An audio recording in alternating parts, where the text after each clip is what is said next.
Hey everyone, and welcome to What Did I Miss? Where today I'll be breaking down the latest episode of Star Trek Lower Decks titled Reflections, and looking for all the Easter eggs and references that you may have missed. This entry finally gave the audience a look into the mysterious past of Samantha Rutherford, and showed us that he was an entirely different person before he was given a cybernetic implant. Not only that, but that the accident that he believed caused him to need the implant was staged by Starfleet for some unknown reason. We also heard the voice of the person behind this, which I have a theory about that I will share along with everything else I noticed in this episode. But first, I want to thank you for clicking on this video and remind you to please hit that like button and subscribe if you have not yet. The episode begins with Rutherford having what he believes is a nightmare, but is actually a repressed memory and personality trying to push itself to the surface. While it was shocking to learn that Starfleet was involved in Rutherford losing his memory, it would not be the first time we have seen a memory repressed by a Starfleet officer. In the Voyager episode Latent Image, the memory of a crewman who had died was removed from the memories of the Doctor after he was unable to reconcile the choice he had made that resulted in the crewman's death. After the intro, the captain's log states that the Cerritos is back at Tolgana 4 and helping the Federation consulate there. This planet was first referenced in the second episode of Lower Decks, titled Envoys, and is where Boimler was ordered to escort a Klingon dignitary. Coincidentally, that episode was another one in which Rutherford was heavily featured, as on the ship he was trying out different divisions to see if engineering was the right place for him. Mariner and Boimler are getting prepared to run the Starfleet recruitment booth, and Ransom overhears Mariner's misgivings about the assignment.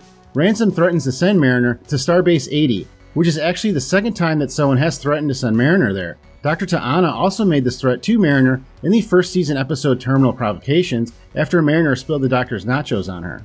After Tendi purges Rutherford's cached memory, he wakes to find himself with a different personality. This new personality causes his eye to glow red, similar to how C-3PO's eyes were also turned red when he was reprogrammed in the Star Wars movie Rise of Skywalker.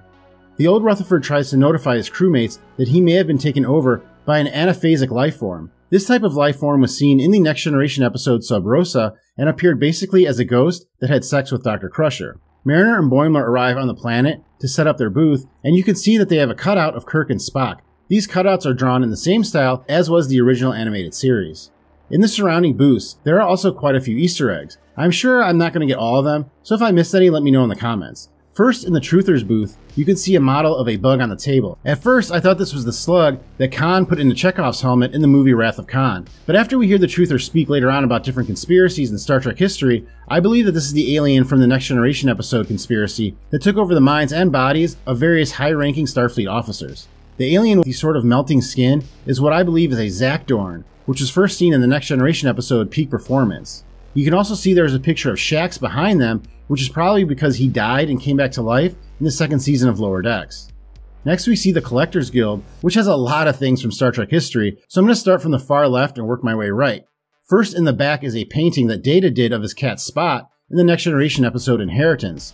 Then on the table is a Kadiscot board, a game seen many times on the series Star Trek Voyager. Next to that is the Reckoning tablet, which is from the Deep Space Nine episode The Reckoning.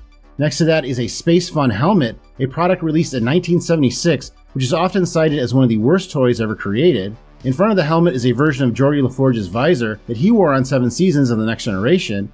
Next to that is the Stone of Gaul relic from the Next Generation episode The Gambit. Behind that are 2 Data shampoo bottles, last seen in the Lower Decks episode An Embarrassment of Duplers.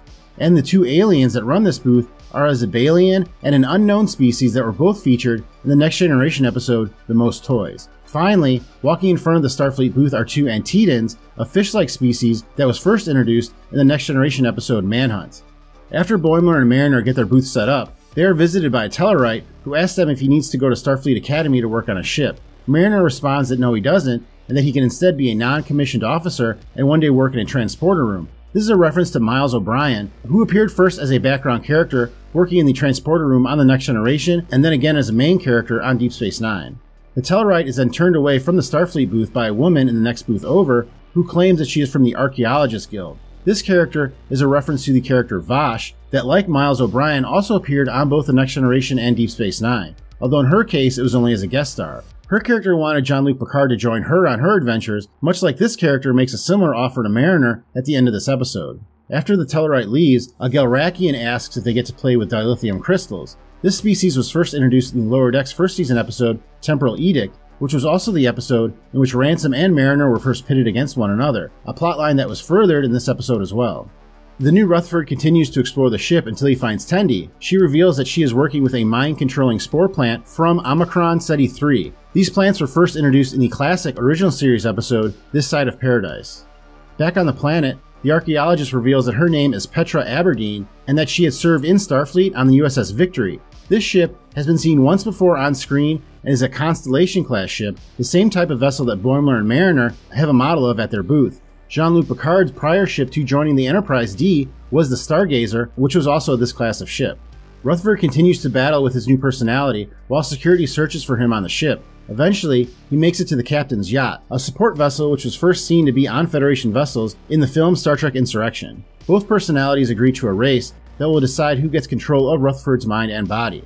Rutherford also learns that the persistent problems that he has been having with his implant were caused by his erased personality and memories trying to break through. We then see a glimpse of doctors working on Rutherford taking directions from a Starfleet officer. You can tell these are surgeons from Starfleet because they are wearing the same bright red outfits that we have seen before on the Next Generation and Deep Space Nine. Eventually, both Rutherfords build their own ships to race, and the older one chooses to create the Delta Flyer, a ship that was first introduced in the series Voyager and was also involved in a race in the episode titled Drive. On the planet, Boimler and Mariner are getting mocked by not just Petra Aberdeen, but also members of the Truthers who ask what is happening with Benjamin Sisko. I thought that this was pretty funny, because this is a question that a lot of fans would like to know the answer to as well, and Mariner is forced to brush it off, much like the studio tends to do when they are asked about this character directly. The other Truther brings up bugs that crawled up officers' butts and took control of them, another reference to the Next Generation episode Conspiracy. Eventually, this causes Boimler to lose his composure, and he starts to tell off everyone there. At one point, he comes upon two members of the Wadi, an alien race first introduced in the often maligned Deep Space Nine episode Move Along Home. The two Rutherfords' race is cut short by an attacking Romulan warbird, since the path they were following took them into the neutral zone. Old Rutherford is able to win with the help of his friends, which he manifested along with a Delta Flyer to help him. As the young Rutherford fades away, he gives his other self a glimpse at the memory of them getting their cybernetic implant, where we hear a Starfleet officer's voice. It is hard to make out, but I really believe that this is the voice of Kelsey Grammer as Captain Morgan Bateson. If you are not familiar with the character, he was first introduced in the Next Generation episode Cause and Effect, in which he plays an out-of-time captain on a ship caught in a temporal loop that is freed by the Enterprise D. But being caught in the loop effectively trapped them in time for 90 years, making the captain and crew unwilling time travelers. This character had not been mentioned since until the first episode of this season of Lower Decks. Captain Freeman explains that it was a team led by Captain Morgan Bateson that infiltrated the Packlet planet and retrieved proof of her innocence. We did not hear Captain Bateson's voice then, but we did see that he was still an active member of Starfleet. The fact that he was chosen for the mission may also hint that he is a part of Starfleet intelligence, perhaps even Section 31. If there is a conspiracy surrounding Rutherford, then Section 31 is almost definitely involved, as they are often shown to be the ones operating in the shadows of the Federation. You can see in high definition that the character is a captain in Starfleet, and his silhouette does resemble the body type that was drawn for the character earlier this season. Show creator Mike McMahon has teased that a surprise legacy character will be showing up at some point this season, and that he was shocked that they could get them. And Kelsey Grammer would definitely fall into that category given the popularity of the actor. So in my opinion, that character will be revealed to be Captain Morgan Bateson, but I would love to know if you have any theories, which you can let us know about in the comments. Well, that is all I have this time, but thank you very much for clicking on this video. Please hit that like button if you have enjoyed it, and I will see you next time on What Did I Miss?